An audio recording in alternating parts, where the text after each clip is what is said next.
Қаланың қақ ортасында орналасқан жеке клиника өзінің мінсіз тазалығымен және қымбат қызметімен танымал. Мұнда бәрі ерекше, дәліздердегі жұмсақ жарық, тыныш музыка және ауадағы емдік шөптердің жағымды иісі. 25 жасар Айгүл стоматология бөліміне ауысқанда, бұл өзгерістің оның өмірін қалай өзгертерін білмеген еді. Оның жеке өміріндегі ауыр кезең сүйіктісінің опасыздығы мен жалғыздық сезімі жанын жаралап, оны бостыққа қалдырған болатын. Сондықтан ба, имандылығымен танымал, сабырлы Ерғали доктордың қасында жұмыс істеу ол үшін қауіпсіз әрі жайлы көрінді. Стоматология кабинеті заманауи құрылғылармен жабдықталған. Жаздың аптап ыстығына байланысты желдеткіш жұмыс істеп тұрса да, Айгүлге бәрібір ыстық еді. Ол өзінің мінсіз мүсінімен, жұқа белімен ерекше нығыз бітімімен мақтана алатын. Осы ыстықта ол ақ халатының ішінен тек жұқа іш киім ғана киюді әдетке айналдырды. Жұқа мата оның денесіне жабысып, әрбір қозғалысын айқындап тұратын. Басында бәрі сыпайы еді. Бірақ Айгүл бір нәрсеге мән бере бастады. Доктор науқасты емдеп жатқанда, Айгүлдің артына тым жақын келіп тұрып алатын. Айгүл, мына жерге абайлап қарашы деді Ерғали доктор бір күні, дауысы баяу шығып. Айгүл еліп жақындағанда, доктор оның артына келіп, Айгүлдің нәзік мүсініне өзінің тегеурінді қуатын нық тигізіп тұрды. Айгүл мұны жұмыс барысындағы кездей соқтық деп ойлады, өйткені доктордың жүзінде ешқандай артық ой байқалмайтын еді. Алайда кезекті бір науқас креслода жатқанда жағдай мүлдем өзгерді. Ерғали доктор Айгүлдің артында тұрып, оның қимылын бақылап тұрған еді. Кенет Айгүл оның саусақ ұштары халатының етегінен ішке еніп, жалаңаш санының ыстық терісіне тигенін сезді. Науқас төбеге қарап жатқандықтан төмендегі бұл тылсым әрекетті көруі мүмкін емес еді. Ерғали дәрігер бір қолымен жұмысын жалғастырып, екінші қолымен Айгүлдің сезімтал нүктелеріне сиқыр жасап, жоғары қарай сырғыта бастады. Айгүлдің бойында күтпеген ләззат ояна бастады. Доктордың қолы біртіндеп екі аяғының ортасындағы ең нәзік мекенге жетіп, жұқа матаның сыртынан баяу ғана аялай түсті. Айгүлдің бойын жылы ағыс билеп тынысы тарылды. Ерғали доктор болса, ептілікпен кедергілерді шетке ысырып, нәзік гүлін саусақ ұштарымен тікелей гүлдете бастады. Оның саусақтарының әрбір қимылы Айгүлді есінен тандыра жаздады. Қозғалма, Айгүл. Жұмысыңды істей бер деп сыбырлады Ерғали доктор. Оның бұл сөзі Айгүлдің құлағына естілер-естілмес жетті. Ол көзін жұмып, еріксіз ернін тістеді. Дәл осы сәтте ол өзін жігітінің опасыздығынан емес, мына сабырлы дәрігердің саусақтармен жасаған сиқырында бәрін ұмытқандай сезінді. Кабинетке басқа дәрігердің кенет кіріп келуі Ерғалиді селт еткізді. Ол қолын жылдам тартып алды. Әріптесі күлімсіреп, құтты болсын, Ерғали. Жаңа медбикеңмен жұмыс тез өніп жатқан сияқты ма? Деп керекті құралын алып шығып кетті. Айгүлдің жүрегі атқақтап, беті дуылдап қоя берді. Көріп қойды ма? Енді не болады деген үрей бойын биле. Бірақ ол дәрігер ештеңе байқамаған еді. Науқас кеткен соң, Айгүл кешке дейін үнсіз жүрді. Тек жұмыс аяқталып қайтар мезгілде шыдай алмай. Дәрігер, неге бұлай жасадыңыз? Деп сұрады Ерғали оған мұңды құштарлыққа толы жанарымен қарап. Кешірші, Айгүл. Сенің сұлулығыңа шыдай алмай, өзімді тоқтата алмай қалдым. Енді қайталанбайды, уәде беремін деді биязы дауыспен. Сол түні Айгүл ұйықтай алмады. Бір жағынан ренжіп, бөлімді ауыстыруды ойласа, екінші жағынан Ерғалидің ыстық алақанының жанасуы есіне түсіп, денесі балқып бара жатты. Ол төсегінде аунақшып жатып, Ерғалидің саусақтары оны қалай уқалағанын көз алдына келтірді. Оның ойына опасы жігіті оралды. Ол мені бағаламады, ал мына адамның маған деген көзқарасы мүлдем басқа деп ойлады ол. Айгүл еріксіз қолын төмен түсіріп, тәтті қиялдың құшағында сезімге батты. Келесі күні жұмыс ерте аяқталды. Ерғали Айгүлге арнап үлкен әрі қымбат торт әкеліпті.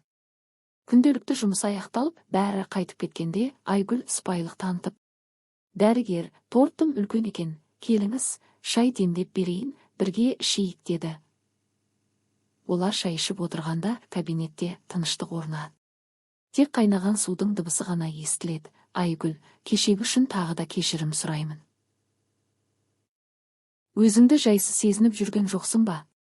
Деп сұрады Ерғали ақырын ғана. Айгүл кесесін ұстап тұрып терезеге қарады. Білесіз бе, Ерғали аға?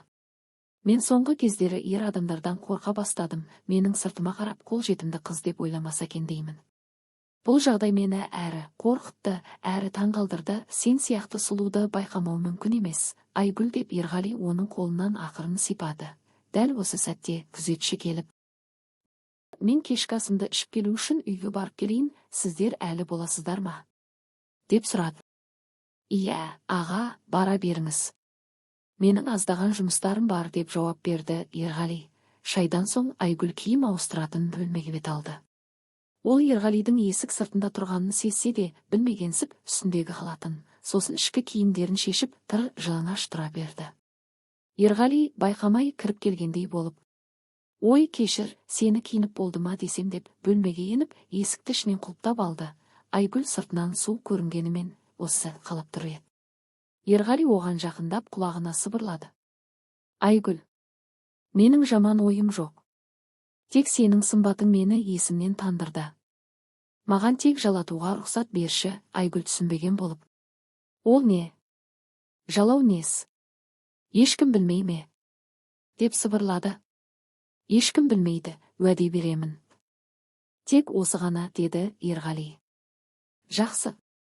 Бірақ ешқандай толық қатынас болмайды, деп Айгүл шартын қойды. Ерғали оны жұмсақ былғары диванға ақырын жатқызды.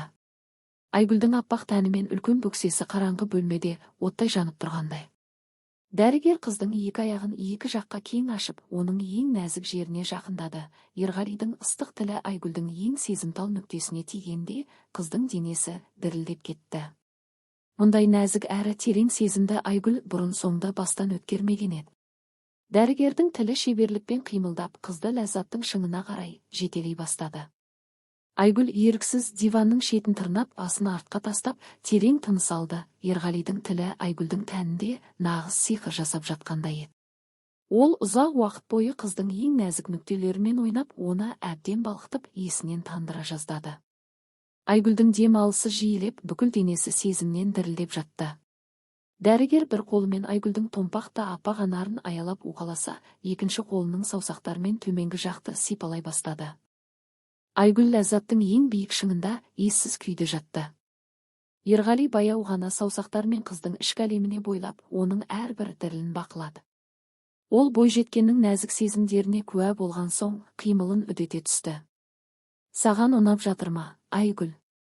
Деп сыбырлады Ерғали, оның көзіне терең үңіліп. Иә. Әрі қарай тоқтамаңызшы, деп Айгүл көзін жұмып, сезімге мас болған күйі жауап берді. Дәл осы сәтте ол өзін алдап кеткен жігітін тағы бір мәрте есіне алды. Оның опасыздығына деген ызасы Ерғалидың әрбір жанасуынан алған ләззатымен ұласып, бойын беймәлім бір кек алу сезімі кернеп бара жатты. Осы сәтте Ерғали өзінің бұлқынып тұрған еркектік намысын еркіндікке жіберді. Ол Айгүлдің қолын алып, өз айбынды қуатына қойды. Айгүл қолымен дәрігердің соғып тұрған асау күшін ұстағанда, таңданыстан тынысы тоқтап қала жаздады. Сыпайы Ерғалидың бойында мұндай тегеурінді қуат болады деп ол мүлдем ойламаған еді. Бұл оның бұрынғы сезімдерінен әлдеқайда үлкен әрі қатты еді. Айгүл оны алақанымен аялай сипап, уқалай бастады. Оның бойындағы қорқыныш толықтай жойылып, орнын шексіз қызығушылық басты. Ерғали ақырын еңкейіп, еркектік айбынын Айгүлдің жүзіне жақындатты. Қыз бұл сәтті өзі де күтіп тұрғандай, еш ойланбастан ыстық лебін еріндерімен қарсы алды. Ол Ерғалидың еркектік қуатын бүкіл болмысымен сезінгісі келіп, оны ішіне тереңірек тартты. Бөлме іші екеуінің жиілеген тынысымен Айгүлдің нәзік еріндерінің дыбысына толды. Ерғали басын артқа тастап, еріксіз ыңырсып жіберді. Оның бұл сәттегі күйі Айгүлге ерекше күш бергендей болып, ол қимылын барынша батылдата түсті. Ерғали бұдан ары өзін тежей алмады. Ол қыздың еріндерінен баяу ажырап, оның үстіне қонақтады. Дәрігер бір қолымен қыздың еріндерін басып, ыңырсыған дауысын тұншықтырды. Оның қимылында бұрынғы сыпайылықтан ізде қалмаған, бойындағы бүкіл жиналған қуаты мен нәпсісі сыртқа тепті. Ерғали жас қыздың тәнін аяусыз, бірақ тәтті екпімен тербеп, оның ішіне терең енген сайын, Айгүлдің денесі оның ессіз ырғағына еріксіз бағынды.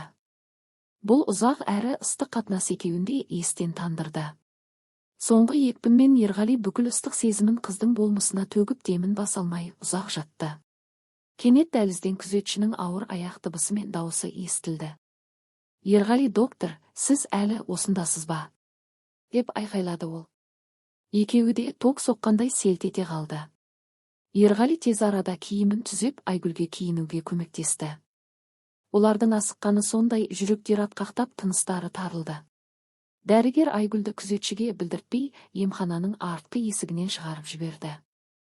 Қараңғы түн олардың бұл үлкен құпиясын өз қойнауына жасырып қалды. Ертесіне жұмыс күні әдеттегідей басталды. Бірақ енді бәрі басқаша еді. Айгүл мен Ерғали бір-біріне ерекше көзқараспен қарап, керемет көңіл күймен жұмыс істеп жүрді. Сырт көзге олар әлі де сыпайы дәрігер мен тәртіпті медбике болып көрінгенімен, кабинет есігі ішінен құлыпталған сәтте бәрі өзгеретін. Ерғали орайы келген сайын жас медбикенің сол бір ылғалды мекеніне құштарлықпен бойлап, екеуінің арасындағы жасырын құмарлық отын сөндірмей жүрді. Клиника ұжымы кәсіби мерекелерін қаланың ең сәулетті мейрамханаларының бірінде атап өтіп жатты. Дастархан жайылып, әуезді музыка ойнап, әріптестер еркін күйге енген. Айгүл бұл кешке ерекше дайындалған еді. Оның денесіне жабысқан қара көйлегі жұқа белі мен мінсіз бітімін айқын көрсетіп, барлық ер адамдардың назарын еріксіз аударып тұрды. Айгүл іштей өзін еркін сезінгісі келді. Музыка арғағымен нәзік мүсінін баяу қозғап, билеп жүргенде, ол Ерғалидың өткір көзқарасын сезді. Ерғали шеткі үстелде сабырлы кейіппен отырса да, оның жанары Айгүлдің әрбір қимылын, жас жігіттердің оған тамсана қарағанын жіті бақылап отырған еді. Оның ішінде үлкен бір жанартау оянып келе жатқандай. Кеш соңына таман Айгүл мейрамханадан шыға бергенде, қасына Ерғалидың қара түсті көлігі келіп тоқтады. Айгүл, үйіңе жеткізіп салайын, отыр, деді Ерғали байсалды. Бірақ нық дауыспен. Айгүл ештеңеден күдіктенбей көлікке отырды. Алайда Ерғали көлікті Айгүлдің үйіне емес, қаланың екінші шетіндегі жасырын пәтерге қарай бағыттады. Оның рульді ұстаған қолдарының түйіліп тұрғанынан ішкі кернеуі анық байқалатын. Олар пәтерге кірген сәтте Ерғали есікті ішінен құлыптап алды. Ол Айгүлді қабырғаға қатты итеріп, оның еріндерінен құштарлықпен аяусыз өпе бастады. Оның бойында кеш бойы жиналған қызғаныш оты енді лаулап сыртқа шықты. Сонымен жас жігіттермен билеген ұнады ма? Деп сыбырлады Ерғали, оның көйлегін баяу шешіп жатып, олар сенің мына тәніңді тек армандаса, мен қазір оны толықтай иемденемін. Ерғали Айгүлді жатын бөлмедегі кең төсекке жатқызды. Ол қыздың қарсылығына да, өтінішіне де қарамастан, оның нәзік аяқтарын екі жаққа кең ашып, ақ халаттың астындағы сыпайы дәрігер емес, нағыз құштарлыққа сусаған еркектей әрекет етті. Ерғалидың әрбір қимылы батыл әрі тегеурінді еді. Ол Айгүлдің тәнін өз билігіне толық бағындырып, құштарлықтың ең тереңіне бойлаған сайын, қыздың еріндерінен тек рахатқа толы ыңырсыған үн шықты. Айгүл Ерғалидың бұл күтпеген дөрекі, бірақ тәтті құштарлығынан мүлдем балқып, оның ессіз ырғағына еріксіз ілесті. Сұлуым, тек менкісің, деп қайталай берді Ерғали, қызды аяусыз, бірақ еліктіргіш екпінмен тербеп жатып. Бұл түн алдыңғы кездесулерден мүлдем өзгеше болды. Мұнда нәзіктік емес, тек еркектік үстемдікпен лаулаған құмарлық басым еді. Ерғали Айгүлді түрлі қалыпқа салып, оны ләззаттың ең ауыр әрі ыстық толқындарына бөледі.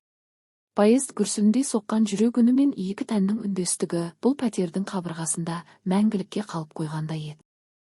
Түнгі сағат 3-ке таман Ерғали Айгүлді үйінің маңына алып келді. Оның бойындағы алғашқы ашуы басылып, орнына баяғы суық сабырлылық оралғандай еді. Айгүл, тез үйіңе кіріп демал, деді ол қысқа қайырып. Ерғали қыздың бетінен сүйіп қоштасты да, қараңғы көшемен ұзап кете барды. Айгүл есеңгіреп есіктің алдында ұзақ тұрды. Көйлегі ұйпа-тұйпа, ал тәні әлі де Ерғалидың аяусыз құштарлығы мен ыстық табынан лапылдап жатқан еді. Ол өзін әрі өкпелі, әрі басылмаған сезімнің тұтқынындай сезінді. Шыдай алмай телефонын алып, көптен бері хабарласпаған жігітіне қоңырау шалды. Мен жалғызбын, деді Айгүл, даусымен іштей егіліп тұрғанын білдіріп. Бір ай бойы хабарсыз кеткен жігіті оның мүсәпір үнін естігенде шыдай алмады. Оның да қаны басына шапшып, бұрынғы реніштері бір сәтте ұмытылғандай болды. Көп ұзамай жігіті келіп Айгүлді көлігіне отырғызып алды. Көлік ішіндегі ауа ескі құштарлық пен жаңа күдіктің арасындағы шиеленістен ауырлап кетті. Жігіті шыдай алмай, Айгүлді өзіне қарай тартып құныға сүйе бастады. Ол қыздың көйлегін жоғары көтергенде, оның астында ешқандай бөгет жоқ екенін байқап, таңырқап қалды. Бірақ лаулаған сезім оған ойлануға мұрша бермеді. Жігіті өзінің еркектік намысын босатып, Айгүлдің тәніне енген сәтте, ол бойжеткеннің ішкі әлемінде әлдебір жылық пен бөгде ырғақтың ізі қалғанын сезді. Оның алдында ғана Айгүлді біреудің тегеурінді күшпен аялап, бойына бүкіл ыстық лебін құйып кеткені айдан анық еді. Көрер көзге білініп тұрған бұл тылсым белгі жігіттің ызасын келтірмей, керісінше құштарлығын еселей түсті. Айгүлдің әбден балқыған, нәзік тәні оның еркектік күшін оятты. Ол бұл ару тек менікі дегендей өш алғандай Айгүлді бұрынғыдан да қаттырақ, ессіз ырғақпен тербей жөнелді. Олар көлік ішінде сағыныш пен ызаның араласқан сезіміне ерік берді. Жігіті тоқтамастан 2 мәрте қатарынан Айгүлдің бүкіл болмысын иемденді. Айгүл бұл сәтте Ерғали мен жігітінің арасындағы 2 түрлі жойқын күштің құрбаны болғандай, тек ләззат пен шаршаудың құшағында естен танып жатты. Таң қылаң бере бастады. Айналаға бозғылт жарық түскенде, жігітінің жүзінде өкініш пен қимастық қатар көрінді. Ол Айгүлдің жүзіне тура қарай алмай: Мен кетуім керек деді, дауысы қарлығып. Ол Айгүлді қимай, ұзақ қарап тұрды да, көлігін оталдырып кетіп қалды. Айгүл ауыр аяңдап үйіне кірді.